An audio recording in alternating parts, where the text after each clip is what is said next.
El nacimiento de una colonia, el inicio del dominio alemán en África suroccidental. El 1 de mayo de 1883 marca un momento clave en la historia colonial alemana. En un rincón remoto del suroeste africano, un joven de 22 años llamado Heinrich Vogelsang desembarca en la bahía de Angra Pequeña, hoy conocida como la bahía de Lüderitz, con una misión clara. Adquirir tierras en nombre de su empleador, el comerciante alemán Adolf Lüderitz. Lo que parecía una transacción más de exploradores europeos en África, terminó convirtiéndose en un capítulo determinante para el futuro de Namibia.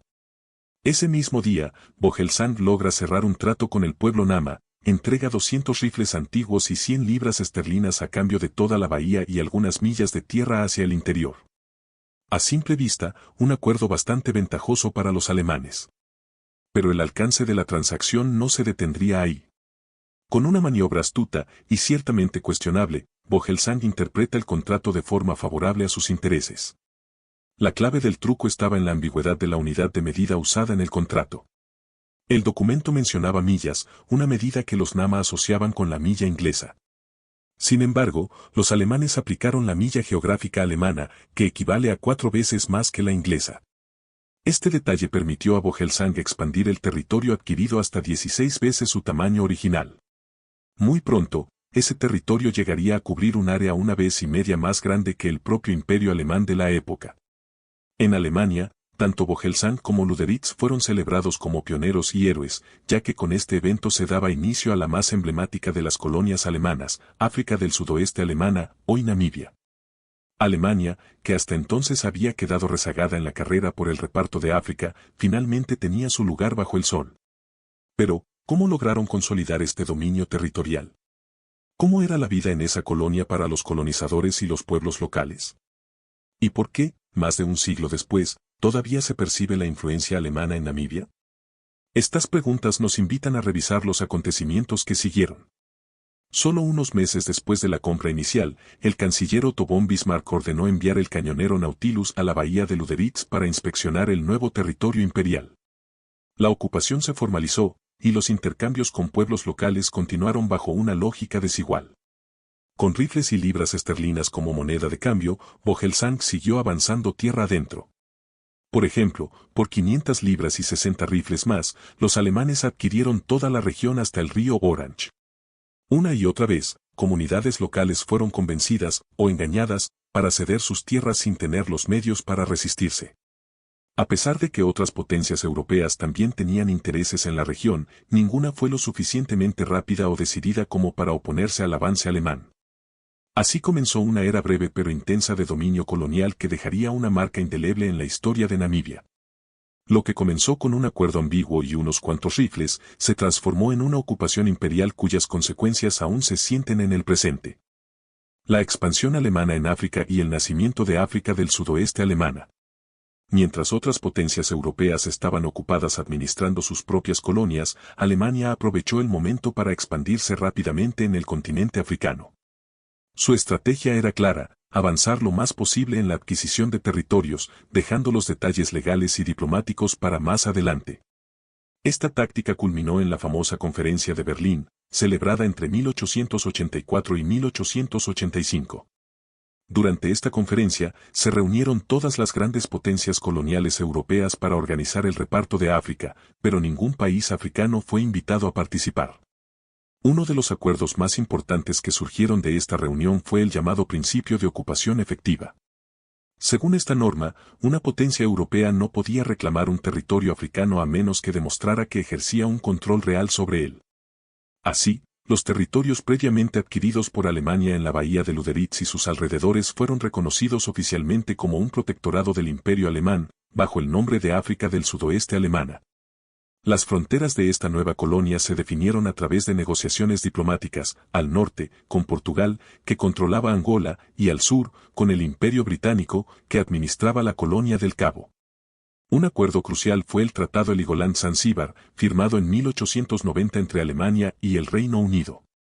En este tratado, Alemania renunció a sus aspiraciones sobre Zanzíbar, hoy parte de Tanzania, a cambio de recibir la isla de Heligoland, en el Mar del Norte, y una estrecha franja de tierra conocida como la Franja de Caprivi. Esta última le permitió a Alemania tener acceso estratégico al río Zambeze. Es por eso que, hasta el día de hoy, Namibia presenta una forma geográfica tan peculiar, alargada y angosta en su extremo noreste. Una vez definidas las fronteras y legitimado su dominio, Alemania comenzó a establecer una administración colonial más estructurada. El centro de esta administración fue la fortaleza de Groot-Windhoek, que más tarde daría lugar a la actual capital de Namibia, Windhoek. Paralelamente, se crearon diversas organizaciones dentro de Alemania con el objetivo de apoyar y financiar la colonización en África. Entre ellas destacaron la Asociación Colonial Alemana y la Sociedad Colonial Alemana, que jugaron un papel fundamental en el asentamiento de colonos alemanes en el territorio. Gracias al respaldo económico y político que recibió el proyecto colonial, el número de alemanes en la región comenzó a aumentar de manera significativa. Se levantaron ciudades, se construyeron ferrocarriles y se introdujeron nuevas estructuras administrativas que poco a poco fueron transformando la vida en el África del sudoeste alemana. El crecimiento limitado de la colonia y el inicio del conflicto. A medida que la colonia se desarrollaba, el número de emigrantes alemanes aumentaba, pero no al ritmo esperado. En 1903 se habían establecido aproximadamente 2.000 alemanes en África del sudoeste. Para 1909, la cifra había ascendido a 9.000 y en 1914 alcanzaba alrededor de 14.800. A pesar del crecimiento, estos números eran mucho menores que los que el gobierno imperial había proyectado. La razón principal era evidente, las duras condiciones del suroeste africano. Namibia es en su mayoría un desierto inhóspito, con muy poca agua y escasa tierra fértil. Incluso hoy, sigue siendo uno de los países menos densamente poblados del mundo. Estas condiciones hacían muy difícil desarrollar una agricultura sostenible, y muchos de los emigrantes llegaban con la ilusión de hacer fortuna rápidamente, pero se encontraban con una realidad completamente distinta. La presión sobre los limitados recursos naturales derivó pronto en tensiones y enfrentamientos entre los colonos alemanes y las poblaciones indígenas, especialmente los Herero y los Nama. Para proteger sus intereses, el Imperio Alemán formó una unidad militar especializada, la Schutztruppe, o Tropa de Protección Alemana. Esta fuerza no solo defendía a los colonos, sino que también se encargaba de reprimir de manera violenta cualquier forma de resistencia contra el dominio colonial. En su apogeo, la Schutztruppe llegó a contar con unos 15.000 soldados. Su estrategia era dura y despiadada, aplicaban la política de tierra quemada, destruían cultivos y aldeas, y muchas veces usaban fuerza letal de forma excesiva. La situación se volvió insostenible. En 1904 estalló una rebelión abierta liderada por los Herero, a la que pronto se unieron los Nama. Berlín reaccionó enviando un cuerpo expedicionario adicional para reforzar a sus tropas. Lo que siguió fue una serie de combates feroces y brutales campañas de represión.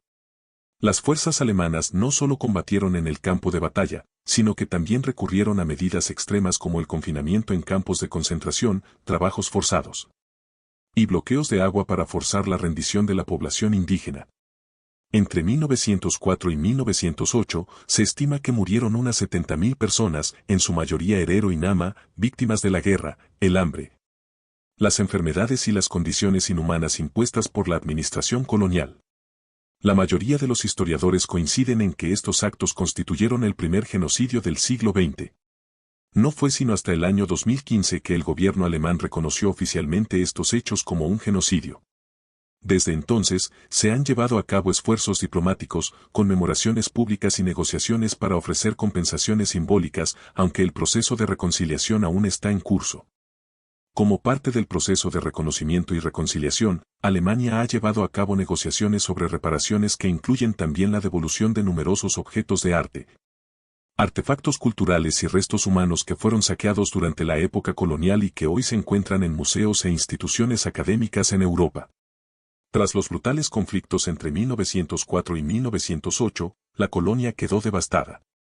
Gran parte de la población indígena había sido exterminada, las tierras cultivables estaban arrasadas y la economía se encontraba al borde del colapso. Parecía que el proyecto colonial alemán estaba condenado al fracaso. Sin embargo, en 1908 ocurrió un giro inesperado, se descubrieron los primeros yacimientos de diamantes en el desierto del sur. Este hallazgo desató una auténtica fiebre del oro en África del sudoeste. Cientos de colonos, inversores y aventureros llegaron con la esperanza de enriquecerse rápidamente. El descubrimiento cambió radicalmente el destino de la colonia. En pocos años, la economía colonial floreció gracias a la explotación de los diamantes. Para 1914, se habían extraído piedras preciosas por un valor superior a los 150 millones de marcos imperiales. Además, la introducción de un impuesto especial en 1912 proporcionó ingresos adicionales para la administración colonial. Por primera vez desde su fundación, parecía que la colonia podía mantenerse por sí misma y convertirse en una empresa rentable para el imperio alemán. Pero esa ilusión duró poco. En 1914, estalló la Primera Guerra Mundial y el conflicto global transformó el equilibrio de poder en África. La Unión Sudafricana, como parte del Imperio Británico, declaró la guerra a Alemania y movilizó una fuerza abrumadora. Mientras que los alemanes apenas podían reunir 5.000 hombres, incluyendo reservistas y tropas locales auxiliares, los sudafricanos desplegaron más de 43.000 soldados bien equipados. La colonia fue rápidamente invadida.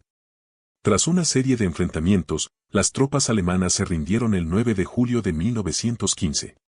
Según lo estipulado en el Tratado de Versalles, el territorio pasó a ser administrado por la Unión Sudafricana bajo un mandato de la Liga de las Naciones. Así terminó oficialmente la era de África del Sudoeste alemana. No obstante, incluso más de un siglo después, las huellas del dominio alemán aún son visibles en Namibia. El idioma alemán, por ejemplo, siguió siendo una lengua oficial junto con el afrikáans y el inglés hasta la independencia del país en 1990. Muchas personas mayores lo conservan como lengua materna, y entre las generaciones jóvenes todavía hay quienes lo estudian y lo hablan, especialmente en las regiones donde la influencia cultural alemana fue más fuerte. El idioma alemán continúa teniendo una presencia notable en la vida cultural de Namibia. Aunque ya no es lengua oficial, muchas personas lo aprenden como lengua extranjera, especialmente en escuelas donde se ofrece como parte del plan educativo. Además de la enseñanza formal, el alemán se mantiene vivo en los medios de comunicación, existen periódicos, emisoras de radio y programas informativos en alemán que sirven como fuentes clave para la comunidad germanoparlante, los turistas y los estudiantes del idioma. La influencia alemana también se manifiesta de forma clara en el paisaje urbano. Uno de los ejemplos más representativos es la Iglesia de Cristo, Christuskirche, en Windhoek, consagrada a principios del siglo XX y considerada hoy un monumento nacional. Aún se celebran misas en alemán en su interior.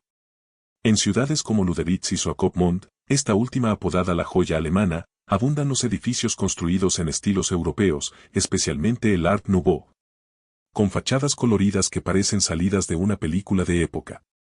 Las tradiciones culturales alemanas también han echado raíces profundas en Namibia. El evento más emblemático es el Oktoberfest de Windhoek, considerado uno de los más grandes fuera de Alemania.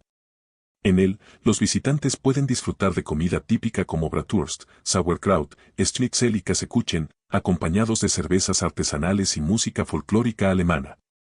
Otros festejos como el carnaval, los mercados navideños y el Día de San Martín también tienen una fuerte presencia, reflejando una herencia cultural viva. En los centros urbanos, abundan los restaurantes y bares alemanes, donde es posible degustar platos tradicionales en pleno desierto africano. El pan, los pasteles y los bizcochos de estilo alemán son populares en todo el país. Además, varias cervecerías alemanas siguen activas en Namibia, produciendo según la tradición de la ley de pureza bávara, Reinheitsgebot, lo que refuerza la identidad culinaria germánica. Hoy en día, Namibia se destaca por ser uno de los países más pacíficos y estables de África. A pesar de su historia marcada por el colonialismo y el conflicto, los diferentes grupos étnicos conviven en gran medida en armonía.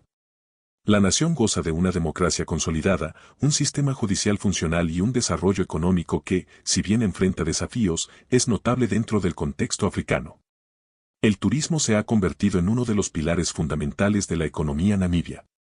Sus vastos paisajes desérticos, su vida silvestre única y su herencia cultural diversa que incluye, entre otros elementos, la impronta alemana atraen cada vez a más visitantes, especialmente desde Europa. Para muchos alemanes, visitar Namibia es como viajar a un rincón lejano del continente africano donde aún se sienten ecos de su propio pasado. ¿Te sorprendió la historia de Namibia y su legado alemán? Dale like si aprendiste algo nuevo, suscríbete para más contenido fascinante sobre historia y cultura y activa la campanita para no perderte los próximos episodios. Cuéntanos en los comentarios, ¿cuál fue el dato que más te impactó?